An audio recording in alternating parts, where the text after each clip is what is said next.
This is Platform Media International. I'm yours sincerely, Joe Ehizode. This month is a month that African football will decide which way they are going. Either they are going Issa Hayatu way, or the unknown quantity that want to revolutionize African soccer called Ahmad from Madagascar. On March 16, precisely in Ethiopia, opponent, welcome to the program. African nations will decide who will govern their football in the next generation. Opponent, Issa Hayatu versus Ahmad. Issa Hayatu was elected into office 1988, succeeding Yegnaju Tessema. Tessema was elected in 1972 in Issa Hayatu's country, Cameroon. And Tessema handed over to Issa Hayatu 1988 in Morocco when the African nation was played. That was 29 years ago. Opponent, my question to you today is that what is in football that people, when they occupy office, they just refuse to leave? I'll give you an example. Blatter was there since 1998. He has to be forced out of office. Before Blatter, you had the Brazilian old man, Havelange, who was there for a long time. 24 years. Age has to make the man leave, and he was virtually weighed out of office on his wheelchair. Opponent Blatter took over. He took the scandal and corruption that infested FIFA for Blatter to be pushed out. Africans have not been able to confront that. Issa Hayatu is coming back for another 10, this is the 29th year. Opponent, what is in football that people, when they occupy office, they don't want to leave? I want to thank you for having me once more. You see, football, there is so much corruption in football.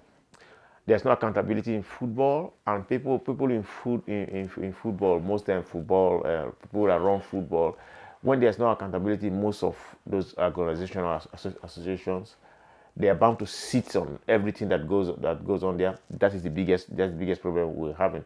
You just talked about FIFA. The guy that Blatter took Havelange. Not Havelange. The guy he said Hayatu took over from. Tessema. That guy over 15 years stayed there. Yeah. 1972 to 1988. Hayatu. That's 16 years. Yeah. What I said over 15 years. He said Hayatu have come 29. Okay. Is that your birthright to be there? Opponent, the football players that Hayatu is administering, those of them that were born 1988 when Hayatu took over, are almost retiring. And the man still wants to rule African football. You know, there's something about sports, and every country in the world and international secret agencies and police officers should take note, because there's so much corruption in sports. We're not talking about the drug thing that has infested players. We are talking about the administration. Accountability. There's not much accountability in sports, and that's why people get away with it, because they know it's a passion.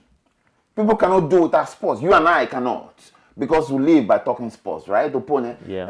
And there's so much money in sports, and people, when they find themselves in leadership position, they don't want to give up. You see, you gotta understand something in sports. Sports is not government like running a country. It's not like a company. Yeah, maybe you're the head of the board of directors. You have to give account for this. Sports is not like that. Now, when we want to talk about sports, let's particularize on soccer, or call it football. Yeah. Okay, football or soccer, as we may call it in North America, has no government interference. You see, one thing. That is it. We've discussed this before. That's a big problem. Very big problem. That is one thing. FIFA created a government of itself that cannot be interrupted. As a matter of fact, FIFA is even more powerful than some nations. You remember, even when Nigeria was hosting the Under-21 Championship in 1999, there are many times that FIFA threatened Nigeria. Even when Nigeria government was spending money hosting this championship, FIFA was threatening. Jack Warner, the discredited man from Trinidad and Tobago, came, and when he was loaded with stack of money, he hollered and said the seventh wonder of the world happened in Nigeria. All because he had benefited enormously from Nigerian funds. And nobody, even within Nigeria, all the for all the associations, sports associations, you find that it's a nest of corruption. You see, there is something you need to understand. You talk about sports and the world in general. If you look at politics. Politicians feel they only should run the government of a country. When they come to the sporting side, let's say athletics, we say people who are in athletics feel they only should run that.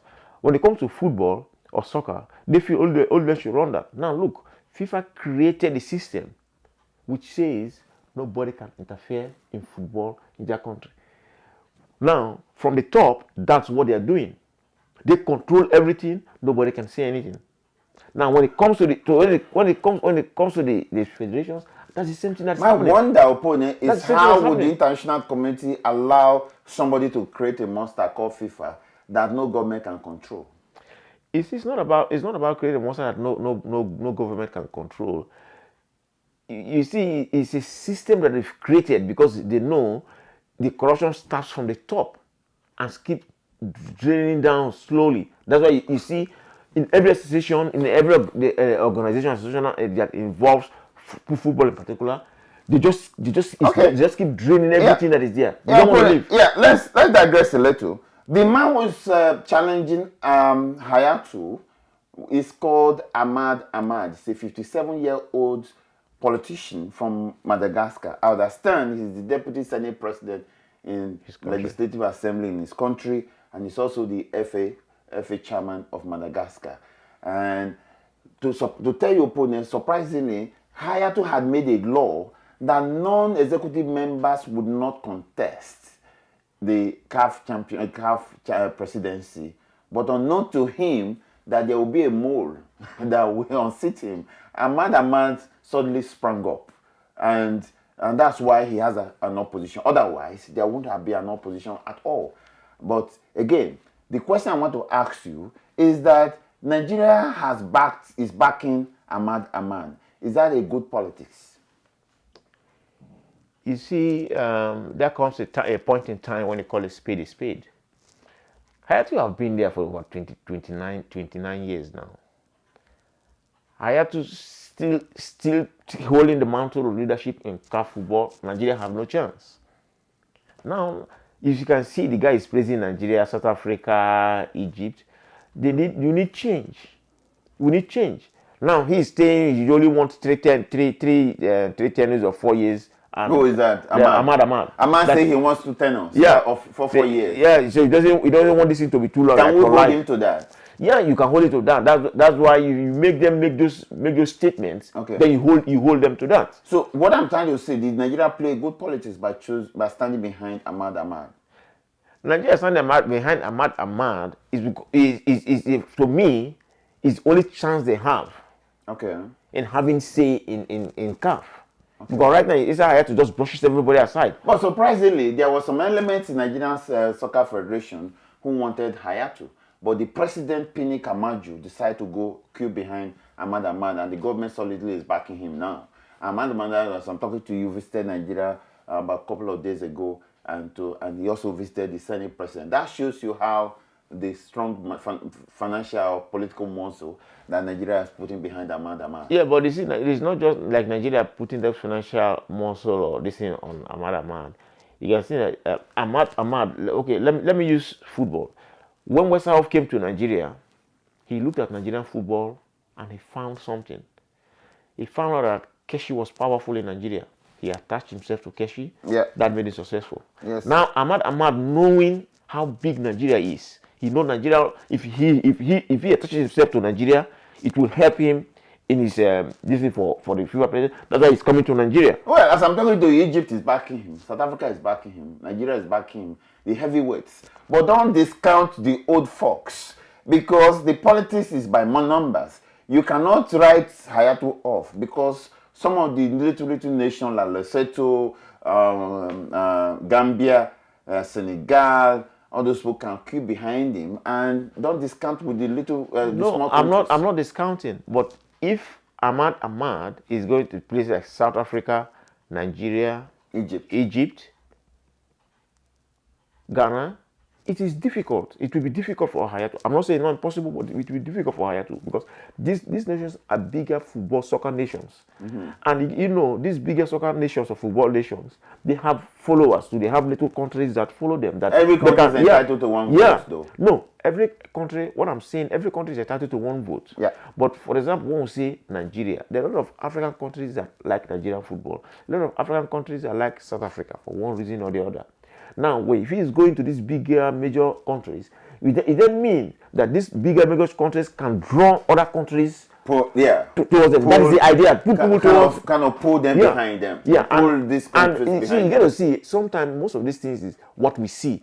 Who is going behind this guy? That will move people towards. The politics of soccer is very funny.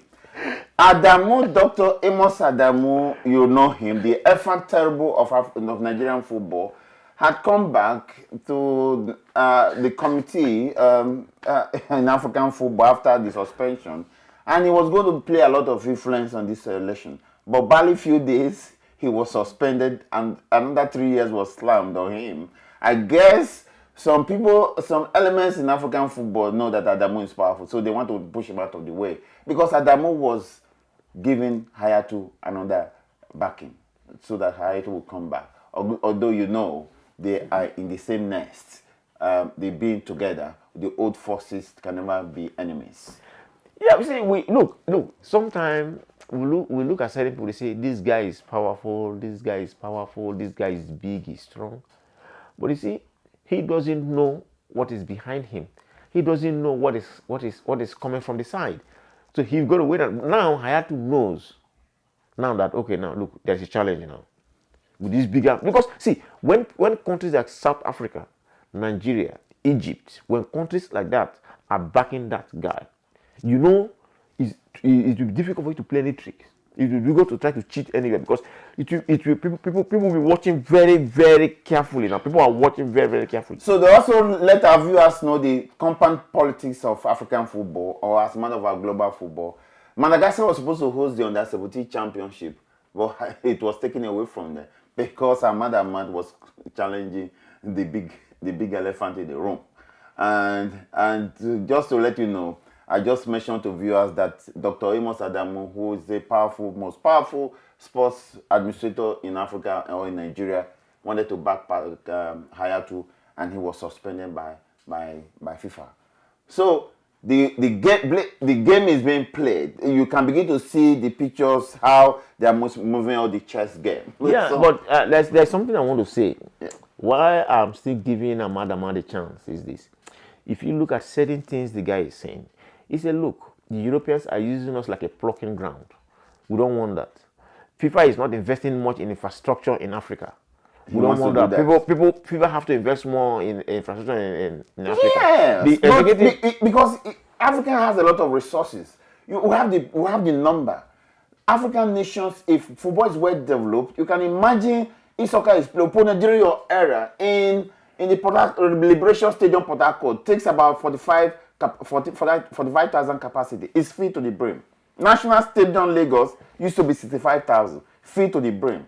Even when Rangers and Bender Insurance played in 1979, as a teenager, I was in that stadium when Rangers and Bender Insurance played in the FA Cup.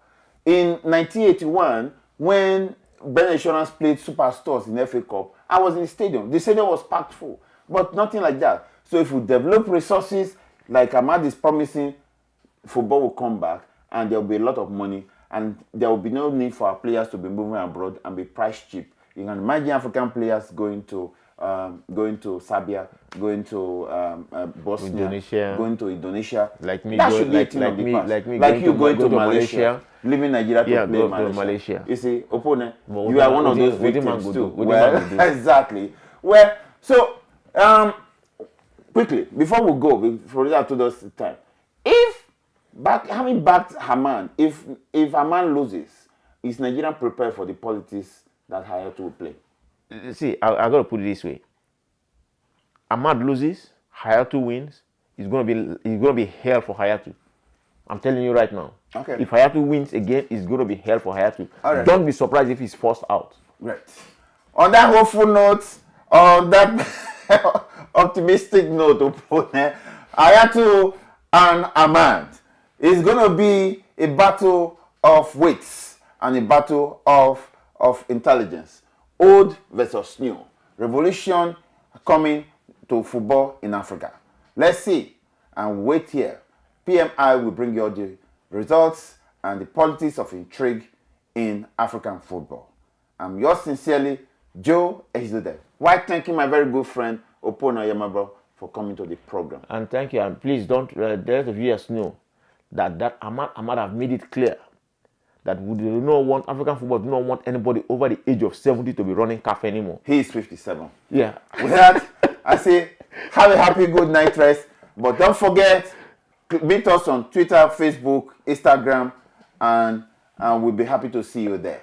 Our business partners keep calling us. We want to do business with you. I'm yours sincerely, Joe Ehizude. Have a good night rest. Bye-bye.